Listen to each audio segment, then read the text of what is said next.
What is up, Nets world? We're back here on the Believe in Nets podcast on the Believe Podcast Network. I'm your host, Erik Slater, Brooklyn Nets beat reporter for ClutchPoints.com. And if you do not already, stop anything you're doing and subscribe to Believe in Nets wherever you get your podcasts, Apple Podcasts, Spotify. Most importantly, go to my YouTube channel at Erik Slater NBA. Subscribe. If you enjoy this video and my content, like, comment, anything you can do to engage is much appreciated. But had a little bit of a layoff from the pod. I was down in Florida, went to Orlando to cover the G League showcase, some things pertaining to the Nets and some at-large things for the league and for Clutch Points. And then came back. I've been battling a stomach virus for the last couple of days. So we had some news in the last couple of days with the Nets on the trade market, sending Dorian Finney-Smith, finally moving on from him, making another deal after that Dennis Schroeder trade, which they made on December 15th, which was the first day of trade season. But the Nets sent DFS and Shake Milton to the Los Angeles Lakers for D'Angelo Russell, a homecoming for D'Lo, also Maxwell Lewis, and 3 Lakers second-round picks, 2027, 2029, and 2031, the last 2 of which are unprotected. So on today's episode, I'm going to have Lucas Kaplan from NetsDaily on the pod, a colleague of mine on the Nets Beat who does great work covering the team. We talked about the DFS trade, gave our opinions on, and we talked about another alternate package that the Nets turned down from the Memphis Grizzlies. Would we have taken that? How do we kind of measure the two against each other? We talked about D'Angelo Russell's return. Could he endanger the tank? What does it mean for the Nets supporting cast? How is Jordi Fernandez going to handle that? And then we talked about the rebuild as a whole, how the Nets are going to approach this moving forward, not just this season, also with next, pertaining to their draft lottery hopes, some of the prospects, all of that. Really hope you guys enjoy that talk with Lucas after the theme music.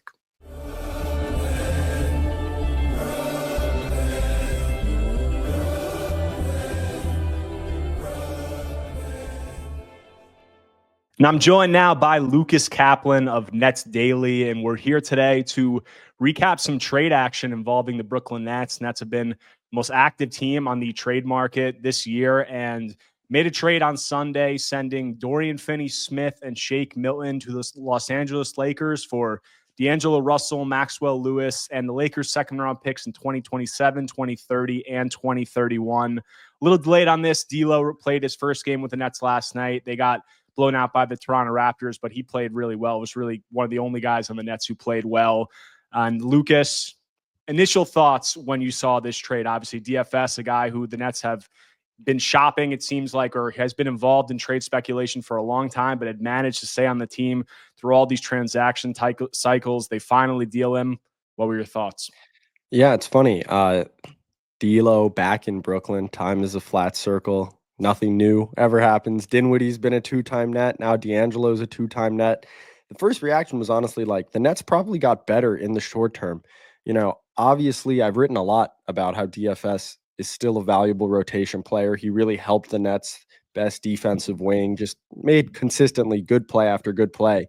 But, you know, he had already missed 11 games this year. And D'Angelo Russell, when he has the ball in his hands, sort of a Dennis Schroeder type of effect where the more usage he gets, the more effective he can be. You know, he's not going to lead a championship offense, but the guy was an all-star as the lead ball handler in Brooklyn already in his career. And it gives the Nets a real lead guard that can dribble, pass, and shoot, which they traded away originally with Dennis. So it's funny, like, I know they do it. They trade Dorian to get draft compensation and the expiring salary of D'Angelo Russell, but that expiring salary actually makes them a better team in the short term.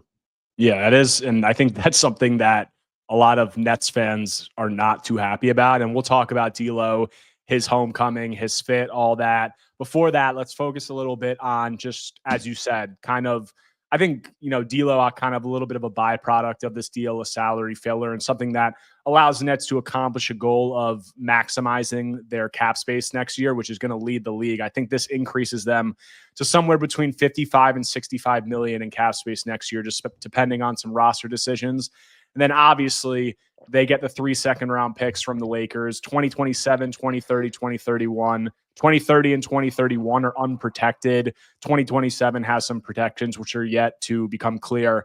But what were your thoughts on the, you know, draft compensation return of 3 second-round picks them being kind of future Lakers picks, and that's kind of betting against that. Is that over or under kind of like where you thought they would land for DFS in terms of value? That's around right where I thought they would land. I know there were the reports when DFS initially got traded to the Nets in February of 2023 that his value was somewhere between 1 first-round pick and 2 first-round picks. Yep. I think the consensus was like the high end of that was maybe 1 unprotected pick and 1 moderately to heavily protected pick. 2 years later, DFS is a little older. He's been on a team that hasn't been winning as much, and the trade market, some things have obviously changed. The new CBA has come into effect since then, and this is about what I expected for DFS. It was probably always not a pipe dream, but a long shot that they'd get an unprotected first rounder for a 31-year-old 3-and-D forward who can be a very good rotation player on a great team, but doesn't have enough offensive juice to really get a team into a different tier. He's not going to elevate a fringe contender into a contender. He's just going to be a really nice piece for the Lakers, when Rui Hachimura is off or when they need a 5th guy in a lineup in crunch time. Like, he will do that very well. But ultimately, it makes sense to me that value is 3 second-rounders, maybe almost a first, expiring salary that creates more cap space. So I think this makes a lot of sense. And, his value in the past is in the past, to be honest. Yeah, that's definitely true. And yeah, Brian Lewis from the New York Post, colleague of ours, I think reported after the Nets acquired him in that Kyrie Irving deal at the 2023 deadline that the Nets were offered 2 first-round picks for him. Now, everybody obviously runs with that and says, oh, they could have had 2 first-round picks for him. And I think it's absolutely clear that they lost out on value by holding him all this time.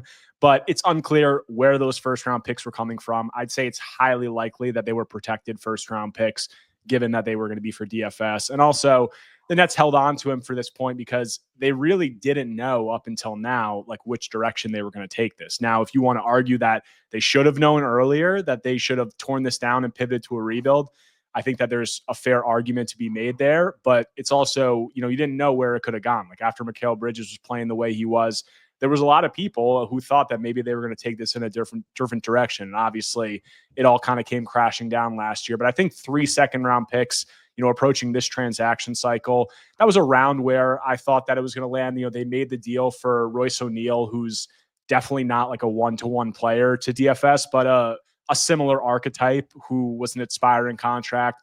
And they got 3 second-round picks and, salary fillers who they waived for Royce. So I think that was around where you kind of expected it to be. And I think that getting a first-round pick for DFS did seem like it was highly unlikely, although the Nets did receive an offer of a first-round pick, which I think a lot of Nets fans saw initially. It was from the Memphis Grizzlies, and they freaked out about the Nets passing up on a first-round pick. But this was reported by several people. I think ESPN's Kevin Pelton was where I saw it, that the Memphis Grizzlies offered Luke Kennard, John Conchar, and a top 17 protected 2025 first for just DFS. But the rub was that they wanted the Nets' second-round pick this year, which the Nets just got back from the Knicks in the Mikal Bridges trade. So I'm curious. There's been some debate amongst the fan base and amongst reporters and things like that about which of those offers they would have preferred. Where do you land on that? I have my opinion, but I'm curious to hear from you first. Yeah, well, I think, and one more thing, DFS is now an expiring salary, and he has a player option, which means, God forbid, serious injury. All of a sudden, a team is probably on the hook for 13, 14 million of dead salary if if he gets hurt next year. So there's other reasons why his value depreciated. I do agree ultimately with Brooklyn's decision in that thinking LA was the better package, just because a Memphis first rounder this year, if it had conveyed, they're going to have 5 first-round picks this year. They're going to add 5 rookies to the roster, or that's another pick they have to push back or consolidate, to move up. You're also betting on, it's a safe bet, but you're betting on an extremely historically injured team to make the playoffs. And in the West, the play-in, they're 3-4 games above the play-in. They slide down, John Morant's out for a month or two, and they lose 2 games in the play-in tournament, and now you don't have your first-round pick. It doesn't convey. And if it does convey, it's in the late 20s, mid-20s, your second round pick is in the high 30s. You're giving up DFS to essentially move up 5, 6, 7 spots at the turn of the first, second round. I understand that the first round pick is, the headline, glitzy. Oh, we can get a first for DFS. But I think you consider everything. They made the right choice. Initially, I was a little worried that they were too reluctant to take on John Conchar's $6.5 million over the next 3 years. It made me think, gee, why do they really want the max cap space they can get this summer? But after more details came out, I tend to think it's a little bit more about the draft compensation not being all that it was, cracked up to be in the headline. Yeah, and I agree. The argument or the thing about them having too many first round picks, like if they were able to get another pick, in this draft, I feel like they would obviously try to consolidate it to move up or try to make a different move to acquire a young player. But what you said, I think, is true about the bet of, the Grizzlies making the playoffs, them not falling in the lottery and that pick not conveying. We just saw, I think John Morant has an AC joint sprain. He's going to be out for a few weeks. And that's not an easy injury to come back from. It's an injury that can cause people a lot of problems. And then, like you said, I'm not sure exactly like this changes by the day, but with where the Nets second round pick is going to be this year and where the Grizzlies pick is, it's a marginal move, up from what should be, hopefully, if the Nets tank this correctly down the rest of the year, from the, top of the second round to the bottom of the first round. And, the way that you would be looking at this, essentially, like if the Nets are passing up on this Lakers offer, which is 3 second round picks, to take that offer, which is swapping their second round pick this year for the Grizzlies. That's essentially like trading 4 second round picks to move it up into the late first of this draft, because you're passing on those 3 Lakers picks and you're giving up your pick to, get that Grizzlies pick, which, like, some people might be that high on this draft at the end of the first round, but I totally get where the Nets were coming from in, adding those 3 second round picks, 2 of which are distant, unprotected picks from the Lakers. So there is like that chance. It's like a couple dart throws of who knows where the Lakers are going to be at that point. Obviously, like, LeBron's probably pressuring them to do everything they can to go all in right now to maximize his window. They've been reluctant to do it yet. They kind of made an in-between move with this DFS trade, but still, like, you don't know where they're going to be at that point. So I think that's the dart throw. And like you said about Conchar, like I was like, man, if the Nets are that, if they refuse to take on like this, it's like $6 million over the next 2 years. Like, it's not like that big of a deal, I didn't think. But, they were able to get those extra second round picks from the Lakers. And they were also able to add, that extra $4 million in cap space, the difference between Conchar and Maxwell Lewis's salary for next year. So I think that makes sense. Now, the gripe that I think some people have had with the trade, taking the Lakers offer, is the impact that D'Angelo Russell could have on this tank, because right after they made this deal, Mike Scotto of Hoops Hype, friend of the pod, reported that the Nets had no intention of buying D'Angelo Russell out. I think that's evidently clear now. He bought his number 1 back from Zaire Williams, which I don't think he would do, or Zaire Williams would do if he was going to get bought out. They could still look to flip him before the February 6th trade deadline. But I want to talk about D'Angelo Russell's fit and, potentially how that could impact maybe them winning some more games than they would have otherwise if they brought in some other players. Before we get to that, you and I have followed the Nets for a long time now. Obviously, during D'Lo's tenure and even before D'Lo's tenure. What were your feelings just on getting D'Lo back and having a homecoming? Because a guy who was the head of the snake for a team that I think it was, definitely the most beloved team of the Brooklyn era, that 2018-2019 squad. So just like, what were your feelings on him coming back? Yeah, I almost weird circumstances. So it's like, right. I almost wish it didn't happen, just so we could like remember that team and that era and let sleeping dogs lie and like have a great memory of them, because I felt, not that this will go the same way, but I felt that way about Spencer Dinwiddie and his second tenure here. They've changed his relationship with the fan base. So it's like that team is for a 42-win team, right? Didn't they win 42 games? If that, they might have won 40 and made the playoffs as a 6 seed. I remember the East was very, very bad that year. Yeah, it was rough. It was rough. That was the year I thought we were getting Nets Magic in the conference semis after game 1. DJ Augustine hit the game winner in the same day as the Nets won game 1 in Philly. Yeah. Yeah, well, it's interesting. Like I'd be lying if I didn't say that there was a small part of me. If I said there wasn't a small part of me that was excited to just like see D'Lo take the floor for the Nets again, because Oh yeah. this is a season that there's a lot of interesting stuff in terms of trades, in terms of the draft coming up, in terms of how they're handling some of these things, how they're setting up this cap space. But like the basketball, the on-court product, like they've been better than expected, but hasn't been, I would say, the most exciting. So getting a guy like D'Lo back, does add some intrigue. One more thing I just wanted to touch on, because you talked about Spencer Dinwiddie and, changing relationships with the fan base and stuff like that. DFS made a comment. I don't know if you saw the comment Yeah, about yeah. like the little, it feels good to be on like the big brother team with the Lakers as opposed to the Clippers, kind of, insinuating that the Nets are the stepbrother and that he was stuck on the stepbrother with the Nets. DFS is like, we both got to know him and cover him off the court. It's like one of the nicest guys and like team first guy, and a guy who didn't really obviously a dog on the court, but didn't really, wasn't a guy to like take shots at people or anything like that. Were you surprised by that comment, like seeing that out the door? No, that kind of sounds like him. I mean, based on like you said, we both got to know him pretty well. He's like always in a good mood, always joking around. Feels like he's a bit of a sly comments here and there. He's talking about guarding Zach Edey and then guarding guards and like making jokes about how big Zach Edey is. I think he just, you probably Nets people, Nets fans wish he wouldn't have said that. But at the same time, he's not one to hold back on how he feels. And if you notice, it was like the very last thing he said, because as soon as I saw the clip of him saying it, as soon as it ends, the scrum ends. So I don't know. I'm not surprised he said it. It's like one of those things, kind of, maybe unnecessary on the way out.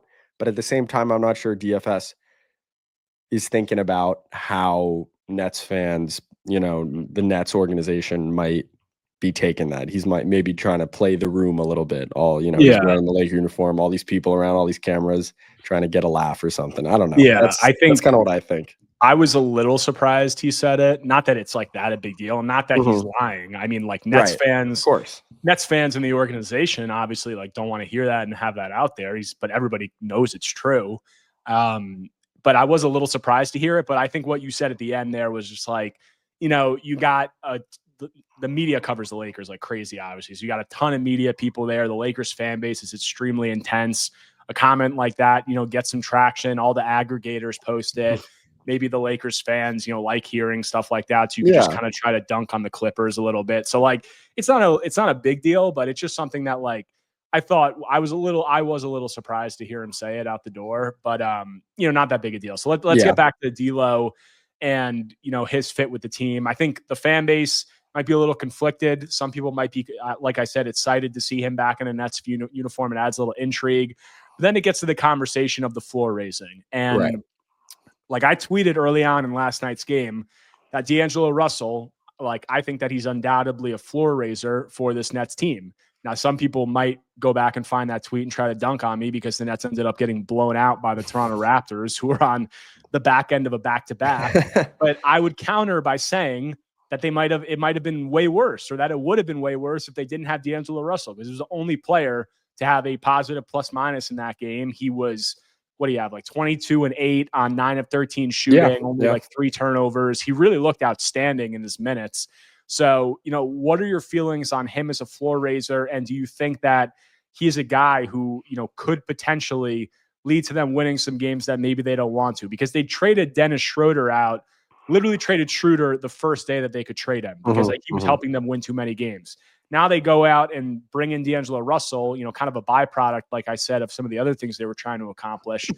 But, there is a conversation to be had there. So what are your feelings on that? Yeah, well, he definitely makes them better. I mean, they have like a legitimately good pick and roll player whose limitations will show in the playoffs and like real, serious settings. But is like, who is their best pick and roll threat before, this trade? Cam Johnson probably, and even he doesn't have the ball hand. Like, it's a lot of dribble handoffs and maybe Shake. Like, it might have been Shake. Yeah, it probably was. Who went to LA. he's going to make their offense look a lot better. Just in terms of they can fall back on a high pick and roll. And now their roll man, Nick Claxton, all of a sudden has a lob passer. You know, D'Lo threw some darts to Cam Johnson coming off screens. He's really good in the open floor too. I mentioned their transition offense as like one of the worst in the league through the first 2 months of the season. There were a few possessions yesterday where he got them out and running, and like, you know, he's not going to explode all the way to the cup and dunk on anybody, but he's really good getting the ball ahead on the floor, you know, seeing the whole, you know, court. He's going to make them better. How much better, that is to be determined.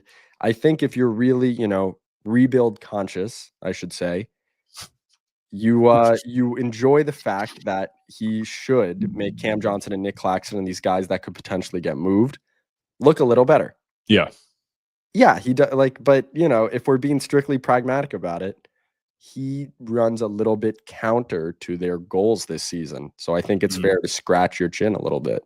Would you know, is it to a level? Do you think that, you know, he could raise their floor to a level, or do you think that the extent to which he runs counter to their goals, is it anything that's significant enough to you where you think you could have like a legitimate gripe with them deciding to take this trade versus like, say, the Memphis offer or holding out for a different offer? Because they're getting D'Lo now where they could look to flip him, as we said. Like, who knows where that's going to be. But, you know, there's still a month leading up to the trade deadline. He's going to get to play. He's kind of like that guy, like you said it earlier. Like, he's that ball handler that's not good enough to be like that high-end guy, that lead guy on a contending team. Like, we saw how JJ obviously felt about him with the Lakers this year. But he's that guy, like, if you unleash him on one of these teams, like he was with the Nets in 18-19, he can produce. So, like, you know, how do you feel about the level to which, you know, he kind of presents a threat to the tank in that situation? He definitely does. I think it also depends on how long he's on the team. Like, I think there is this legitimate possibility that he's flipped before the deadline, something like that. But, you know, even playing as a Laker, like, over the last 3 years, he's averaging something like 17 points and 5 assists on 60% true shooting. So this is a player that is not in totally context dependent on like, okay, he's a terrible, you know, off the ball player, but he can produce a little in the pick and roll. Like, you know, I know he's the source of a lot of memes when we poke fun at him, and, you know, he's getting shots up after every major event is now a meme, but the guy's good. The guy can play. I think it depends how the Nets view this rebuild internally. Like, if they're okay with settling for 5th, 6th, 7th best lottery odds this season, which I wouldn't totally get, but let's say, you know, they're happy with the vibes, they're happy with the coach they got, it's at least not miserable, they're not losing 15 in a row. If they're willing to sacrifice that and pray for some lottery luck this season, and then I'm sure we'll talk about this, maybe put their foot on the gas in terms of, you know, the tank next season, I think you can kind of understand it. Now, if D'Lo's playing 35, 36 minutes a night, maybe taking some opportunity away from young guys and like leading them to crunch time win after crunch time win, and they end up with like 30 wins and the 9th best lottery odds, then you're going to have some questions, and you deserve to. But I think it's a little bit too early, and he's not quite that level of talent to where it's immediately, obviously, you know, a negative value move. Yeah, I'd agree with that. And I'd say that, like, the threat of it is there. And I think that's why some people, you know, got so anxious about it. And especially in like the first quarter of that game last night, where he comes out and he scores like 14 points in the first 10 minutes or whatever. Like, and they're beating the Raptors, a team that like they need to lose to after that December 19th loss. That was like the worst. That could have been like the worst outcome. Like, if D'Lo comes in and leads them to a win over that Raptors team who they're competing with in the tank race, like, not gonna lie, in that first quarter, I was like, oh man, like this would not be a good look if that's how this plays out. But then luckily, you know, the Nets offense goes stagnant. Ben Simmons had an awful game. Keon Johnson's jacking up shots in the second half, and they end up losing. But yeah, I mean, I think a question that a lot of people have had is why didn't the Nets just buy out D'Angelo Russell? Like, why isn't that the case? And the explanation that I would have for that is that both sides have to agree to a buyout. And when you're looking at, you know, the new buyout market in the CBA, if a player's salary for the year before they get bought out is, I think it's above the mid-level exception. Mid-level, yeah. They can't sign with apron teams, I think it is. So like that eliminates a lot of the teams that are in contention, and that really limits the places that he can go. Like there's a few teams that maybe like the Rockets maybe could be like a team who's not in the apron who you could go to, but like it limits his options overall. So he would have to agree to a buyout maybe where there's not a lot of options to sign. Now you could say like the Nets could just say to you, hey, like if you don't agree to a buyout, we're not going to play you. We're going to bury you on the bench. But like they're not going to do that. That's not a great way to do business in the NBA, Yeah, I don't think. I And think it's the business side of it. I think it's a guy like D'Lo being like, he's had a lot going on these last few years. Maybe he just wants to play some yeah, lower leverage ball, have the ball in his hands, work with these young guys, like have fun out there on the court. He was enjoying himself last night. And like when yeah, you think about his last 5 years, I think it's easy to understand why. I would just say there's probably the business side of it. Like people are invested in, having a fun workplace environment. And I know the mhm, fans may not care about that. And I understand why. But if I were to point to like one reason for why the Nets maybe have a few more wins than you think, it's because people are invested in like keeping a good thing rolling. Like yeah, after what the Nets have been through the last 5 years, give or take, it really does feel like a breath of fresh air for everyone involved in the organization. Like that exhilarating West Coast road trip, the comeback wins. I think there's a lot of really likable, good guys in the locker room. And I think when they're not miserable, losing 10 straight, it has this effect, this optimistic effect on people. And I understand a lot of fans don't care about that and think that's a bunch of BS. And again, strictly pragmatically, I get why. But, at this point, I can't ignore the human element of their season. I don't know if that's like something you've thought yeah. about. Optimistic effect and human element. Are those other words for vibes or culture? Yeah, The vibes, culture. vibes or culture, the words that some I dare think not to so. say nowadays. But I think so. I yeah, think they I mean, are. look, it's an interesting conversation, I think, because you know, it's easy for fans and people who aren't or people who haven't been on a professional sports team or been around a professional sports team to just say, hey, go in there and go 0-82. We'll have the best odds in the draft lottery. It'll be the best thing for our long-term future. Like there is something to be said about not having a completely miserable environment. Jordy and the coaching staff attempting to establish, if you don't want to use the word culture, like a framework, a baseline of how they want to do things, set some standards at least. And there's kind of a balancing act of, accomplishing their draft goals while maintaining that. And I think for a lot of Nets fans, it's a constant push and pull of which side of the spectrum you land on. Do you land on that culture, that vibes, that development side? Do you land on the long-term outlook, tank, draft lottery, future odds? Mhm. So This is why D'Angelo, I was in favor of like the Mikal Bridges deal. I wrote about it at the end of the 23 season. It's fun sometimes to rebuild yeah, without your picks. Like, let's say they don't do the Rockets deal. It's a great deal that they did to get their own draft picks back. Let's say that wasn't on the table. I still think this direction was probably the right move.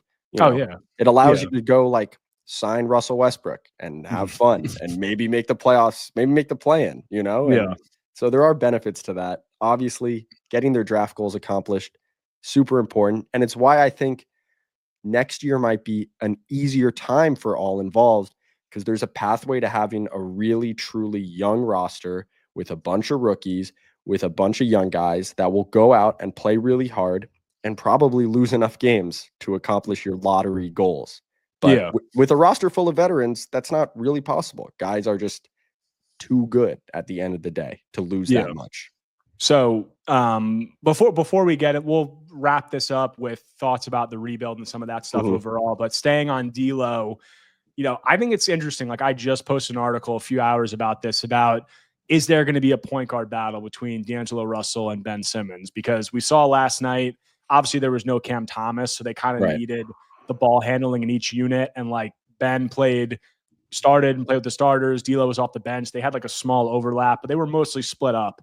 And they literally looked like two completely different teams, depending on which of them was on the floor. And they play very different styles of basketball, obviously. Like both of them can pass the ball and are facilitators. Like Ben, we know how elite of a passer he is. D'Lo, we saw some really incredible. Like he had one backdoor pass to Cam Johnson last Yeah. night, just really outstanding. He had another. I think you probably saw it. Like I think it was at the end of the third quarter, like a quick like touch bullet pass to Day'Ron Sharpe off the under baseline out of bounds. Yeah, Oh, that was that was awesome like, on yeah, my he hit Twitter. like he was really in his bag last night, like pulling up 3 transition layups, probing in the pick and roll and hitting that little like step back, midi, the passes, like all of it. But, you know, they do play different styles of play. Like Ben, like I was just curious because obviously Ben doesn't run pick and roll as a ball handler because he can't shoot. But I was curious to see today because I was writing this article about how little does Ben run pick and roll as a ball handler. And NBA.com, I think they had it at like 1 pick and roll possession per game as a ball handler.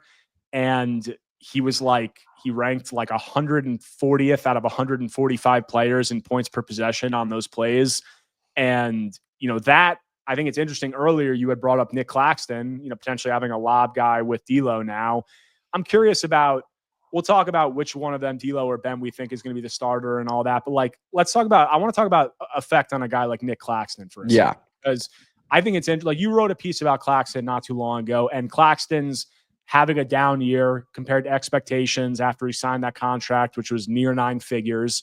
Offensively, he's regressed.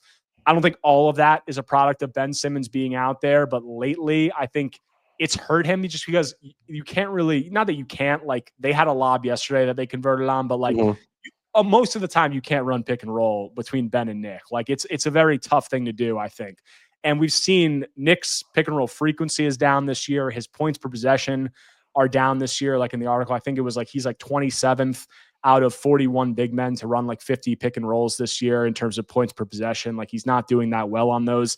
And that was higher last year with Dinwiddie and then Schroeder. And it was much, much higher the year before, obviously, with Kyrie Irving and KD. Like, do you think that there is a benefit? Like, how much do you think Ben being a lead guy in a feature is, you know, harming Nick's development offensively?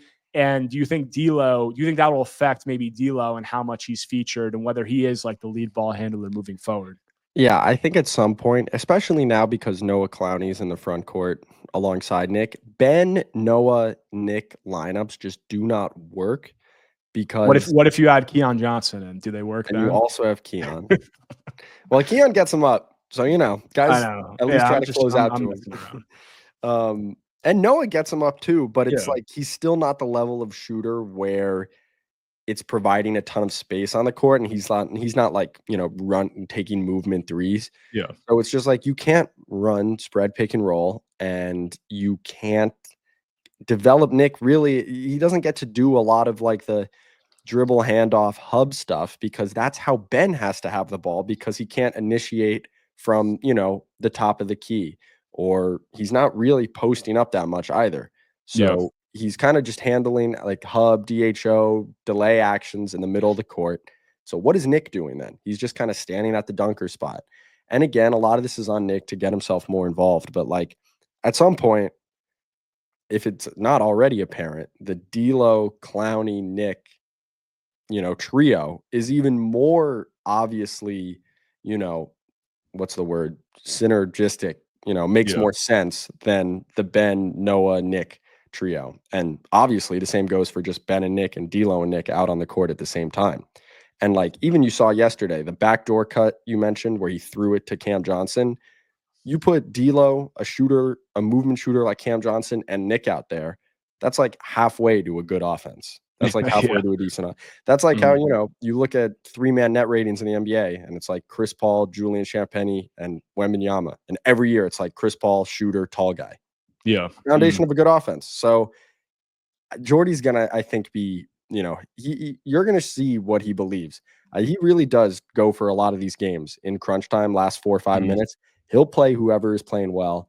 And I think that's when you'll see this D'Lo Nick connection really start to be like the basis of their offense. Whether that's like a starting lineup decision, I think that's a little bit more up to internal politics, whatever, you know, wants to keep Ben in there. That's fine. But I think the end of games is when you're going to see his hand forced. Yeah. And that's, you know, the problem. I mean, I've had plenty of problems with Ben Simmons' player archetype and all that stuff since he came to the Nets. But like one of the problems that I've always had is he's such a unique player that needs things crafted around him that the style of play changes so drastically from when he has the ball and when he's that featured guy to when it's somebody else like Schroeder or like Russell or like Bridges or whoever, whether it's a Right. pick and roll guy or who does other stuff. Because, and I think Claxton's like obviously the guy who's, going to be running pick and roll and stuff where it's going to affect him the most. And I think like those, and Claxton's had some other things, like he had the injuries early on, the hamstring in the back and all that. And it hasn't been a clean run for him this year, but I do think like that's having a noticeable effect on him. And I don't think anybody is surprised by it because we knew how bad the Claxton Simmons fit was, last year. And just logically, like it shouldn't work basketball wise. So, I think that's difficult. And like you said, like I think the closing lineups are, more important, obviously, always than the starting lineups. You'd like to think that those are obviously the same sometimes, but yeah, it'll be interesting to see. And it's also an interesting conversation of, like I think it'll get to a point where it's clear, like you said, that D'Lo is the best option as the lead ball handler when they're trying to close games or just as a lead guard if they're trying to win. But if they're trying to win, like that's the question. So like, it's kind of like that thing of you say like organizations tank, coaches and players don't. Right. So Jordy is going to play with whoever's out there.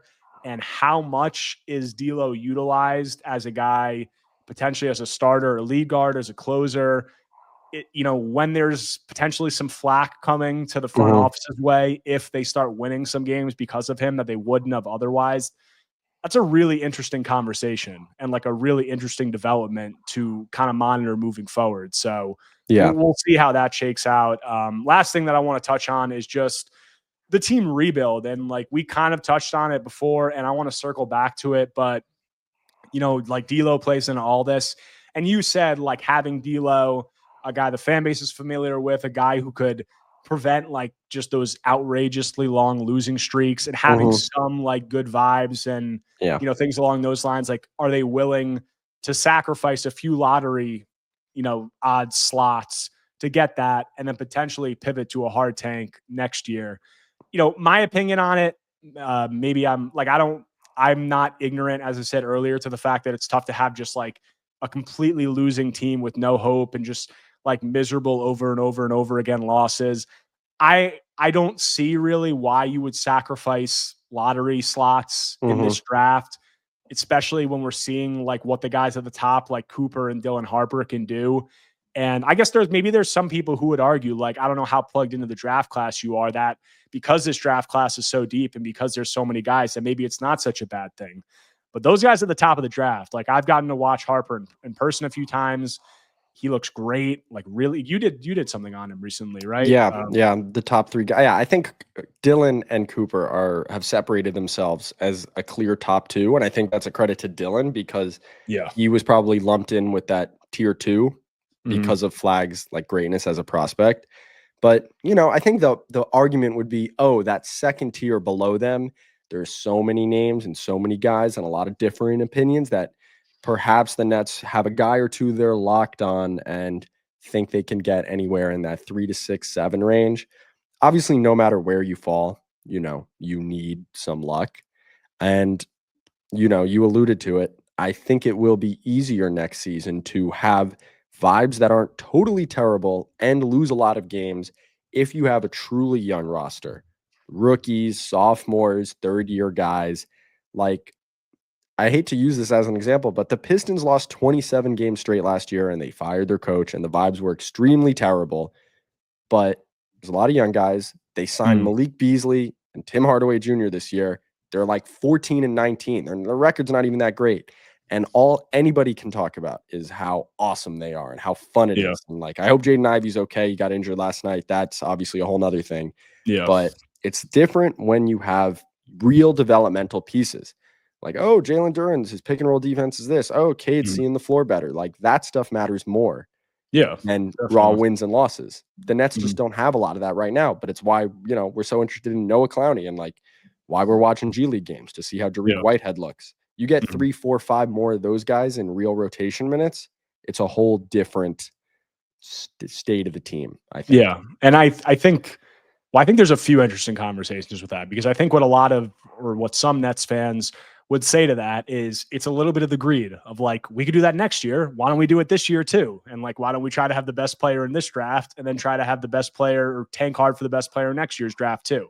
And like, that's obviously not always how it works. I think there's also the conversation of the Nets are so keen and obsessed with this cap space this coming off season. It's a little interesting. What are they like? What is the plan? And hey, like, it doesn't mean that they're trying to do anything this summer. Like, do I think they're going to go out and sign 36-year-old Jimmy Butler? Like, no, I don't. I don't think that's going to happen. But what I'm saying is, like, they could have something that they're keen on doing. Like, you never really know.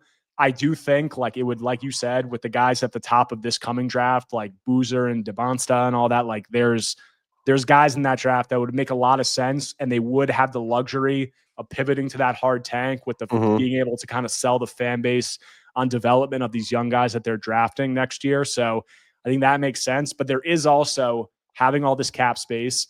Like, that doesn't mean they have to use it. They could roll it over. They could use it to take on bad contracts. They could do all that stuff. But, like, if you think Santi Aldama is a star waiting to happen, or Kuminga, or whatever their talent, scouts believe, offer sheets, the return of the OG Sean Marks. Yeah.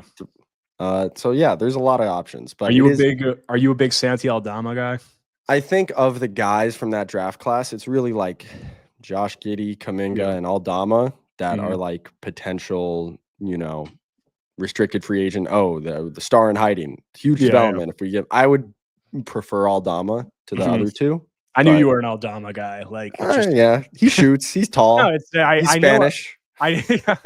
I know a few. I have a few friends who are, like, really into like you, like, really into the weeds of a lot of stuff, NBA stuff, and they love Aldama too. And I've read some stuff about him, but he's having a great year. But, whatever they think, whatever the talent department, I trust them. If they really think Kuminga's that guy, they should go for it if that's what they believe. Yeah. So it's just like, it's the interesting conversation. Like we said, like, of this year, are they going to go all out? Like, I think, personally, my opinion on it, when I think about this trade and this D'Lo trade, I think they were looking at getting max value for DFS from a draft pick standpoint, while also maximizing that cap space. Yeah. They accomplished both of those. They brought in D'Lo kind of as a byproduct. And I think they might have the opinion that, hey, like, this guy isn't single-handedly going to endanger our tank that much. And if he does, we could look to flip him, like, before this year's deadline. So personally, that's where my brain goes logically of how they're seeing this. And I don't think that that's like the most flawed logic ever. If you're talking about, wanting to get value and the offers that they potentially could have been looking at for DFS, I do not think that this Lakers package was a bad one by any means. If we're talking about next year, is it out of the realm of possibilities that they could look to make some aggressive moves and get better and not commit all the way to a tank? Like, I think that's in the realm of possibilities. I also think it makes a lot of sense to commit to this hard tank moving forward. It's tough to say right now, but what do you view as the most likely outcome of how they're going to play this out? I do think the latter is the more likely outcome. I don't think there will be a ton of, even though they have a lot of flexibility, I don't think there's going to be a ton of ways to, like, get better in the short term in a way that makes a lot of sense. Unless you're signing Jimmy Butler. Which doesn't make a lot of sense. There's always there's always the possibility that a star demands out someone who can really move the needle, and he has Brooklyn on the list, and Sean Marks has to make that call. And depending on all this, hey, now we got a star in a trade. We got star money in free agency. We got all these draft picks to trade for supporting pieces. It's the NBA. That can happen at any moment. You never know. But most likely outcome, they want that 2026 pick to be real good. And it's early, but like the top 3-4 of that class, the guys you mentioned, plus Darren Peterson, maybe Jaden Quintance on Arizona State, 17-year-old. A lot of guys have him in that tier as well. If you can get, above 50% odds next year of landing in the top 4, you got to take it. That's a pretty good start to the rebuild. You could have 3-4 young guys. Then you can go for it. The pick's far away. You can trade to add to those guys, almost kind of like a Rockets build in terms of they took a lot of swings. Not all of them hit. Enough of them did. They signed some supporting veterans. They're pretty good, and they're set up to trade for a star. Took about 3 years, 4 years. 2 of them were pretty painful. It's not the worst thing in the world. And obviously that depends on drafting right, which is a whole nother thing. but it is at least a feasible, very logical, kind of clean path forward that they've set up for themselves. I don't think they did it by accident, so I think it therefore is the most likely outcome. You know, Yeah, they're not wandering around with their heads cut off. yeah. I think we're in alignment on how we view that, and it depends on drafting well. And if you've been following the Nets for this long and what Sean Marks and BJ and some of these guys have been able to do with how they've drafted, if you're the fans, I think you could take some solace in that and sleep comfortably at night with what they've been able to do with picks that have been 20 or below. So I think that makes a lot of sense there. I think we'll wrap there. Lucas, appreciate you coming on. Guys, if you don't already, follow Lucas. His Twitter handle's right there, Lucas Kaplan _. You can find all this stuff on NetsDaily. Also does the podcast. What's the podcast name with the Nets, Lucas? And where The Backcourt. Me and Sarah Kustok, YouTube, Spotify, my feed, wherever you get podcasts, really. All right. We appreciate you coming on, man. And I'm sure that I'll see you at the Clays soon. That does it for this episode of Believe in Nets on the Believe Podcast Network, your one-stop shop for everything happening across the sports and entertainment world. Hope you guys enjoyed the talk with Lucas. I think we touched on a lot of things there. So if you enjoyed it, like it, comment on this video, anything you can do, go subscribe to Believe in Nets at my YouTube channel, Erik Slater NBA, wherever you get your podcasts, whether that's Apple Podcasts or Spotify. That's much appreciated if you guys can do that. You can find all my work on ClutchPoints.com. You can also follow me on Twitter at Erik Slater _ for constant news, updates, analysis, press conference clips, game highlights, all that stuff you can find there. So follow me on there if you don't already. But the Nets got a new iteration of the team with D'Lo coming in, potentially, some changes in how they're doing things. And we'll see if it amounts to some wins that maybe some fans want or don't want, and how the front office and the coaching staff proceeds with that. But I'll have coverage of all of that and more as the season progresses here on Believe in Nets. Talk to you guys soon.